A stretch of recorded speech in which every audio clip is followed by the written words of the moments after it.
Hello everybody. So our today's topic is registers and specifically registers of 8085 microprocessors. There are two processors which we have to study, that is 8085 and 8086. So whatever are the registers of 8085 are contained by 8086 microprocessor also in addition to some more registers.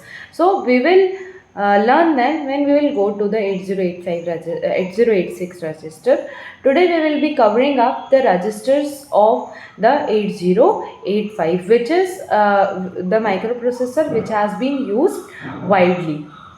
So as I have mentioned in my earlier videos also, that the registers are of two type, that is the general purpose registers and the specific purpose or special purpose registers. General purpose registers we use to store our intermediate data or any data which user have to store, and the special purpose or the specific purpose registers are used by the CPU for its own purpose. So there are 6 general purpose registers of 8-bit, that is they can store 8-bit data in them, and they are B, C, D, E, H and L. But suppose if there are some special conditions in which we need 16-bit register, so what we do, we pair these registers with each other, and two 8-bit registers will pair with each other and make a 16-bit register.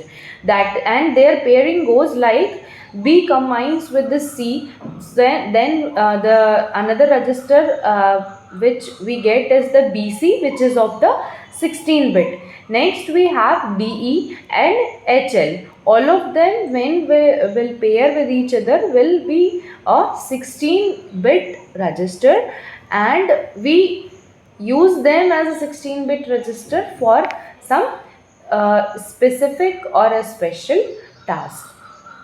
Next we will come to the specific purpose registers. The first one is the accumulator. It is also an 8-bit register, and this is the register which is directly connected to the arithmetic and logical unit. So whatever the result we have get by performing the arithmetic or the logical operation gets stored in the accumulator, and from the accumulator we pass it on to the another register or to some memory locations where we want to store that permanently. Next we have the memory registers. So there are two 16-bit registers to hold the memory addresses basically, as we have studied in the addressing mode also. So these two registers are the program counter and stack pointer. So program counter holds the address of the next instruction to be executed. Let's suppose we have 5 instructions, I1, I2, I3, I4 and I5, which we have to execute. So if we are right now on the I1, that is the execution of I1 is going on, then program counter will contain the value of or the address of I2 instruction I2. When the I2 will get execute, program counter will point to the I3 or the memory location of the I3. So this is how the program counter works. It always refer to the next instruction to be executed. Then we have the stack pointer. It is a memory pointer. Like in stack, it points to the memory location either for read operation or a write operation. And as we know that stack can perform only two operation, that is push and the pop. So it is always incremented or decremented by 2. That is, if we have the memory locations like this 1000, 1002. So if the it is pointing to 1000 and we are performing the push operation, then it will get incremented by 2 and it will move to 1002. Let's suppose we are performing the pop operation, then it will get decremented by 2. Then we have the flag registers. So flag registers are different from the other register which we have studied, that is general purpose register and special purpose register.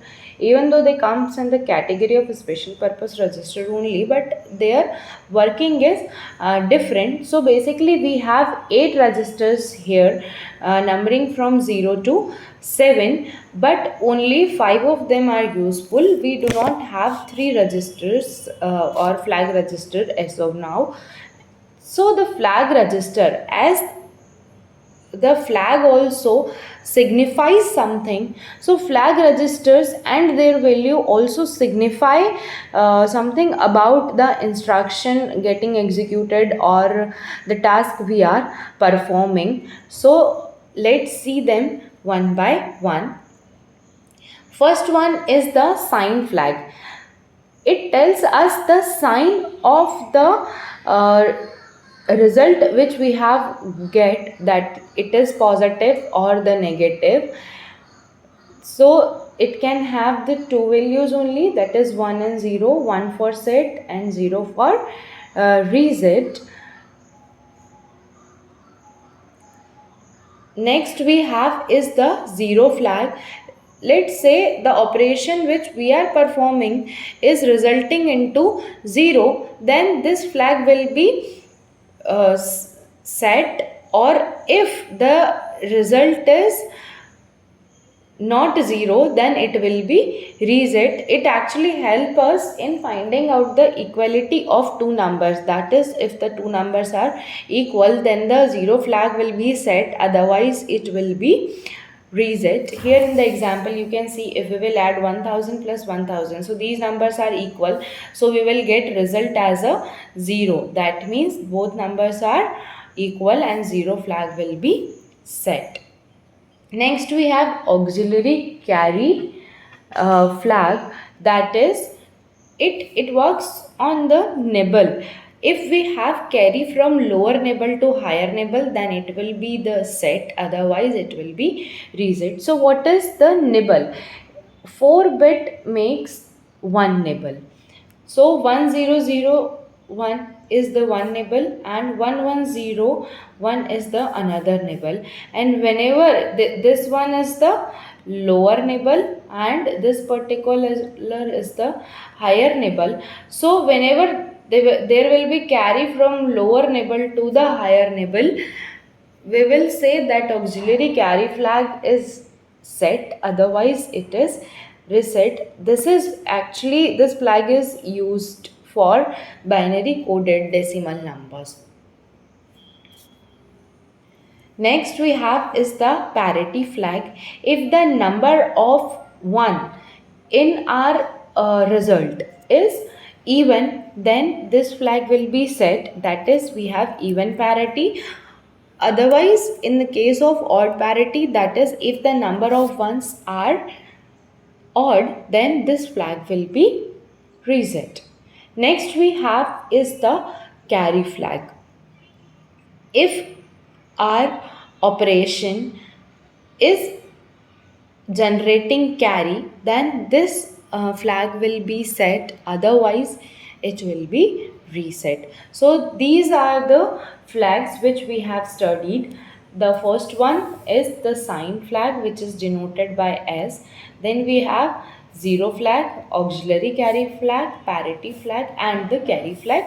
Sign flag tells us the sign of our result, that it is positive or negative. If our result is 0, then 0 flag will be set. If we have carry from lower nibble to higher nibble, then auxiliary carry flag will be set, otherwise it will be reset. If the number of ones in our result is even, then parity flag will be set, otherwise it will be reset. Next we have the carry flag, that if we are having carry in our operation, if it is generating a carry, then this will be set, otherwise it will be reset. So this is all about the registers. Thank you for watching the video.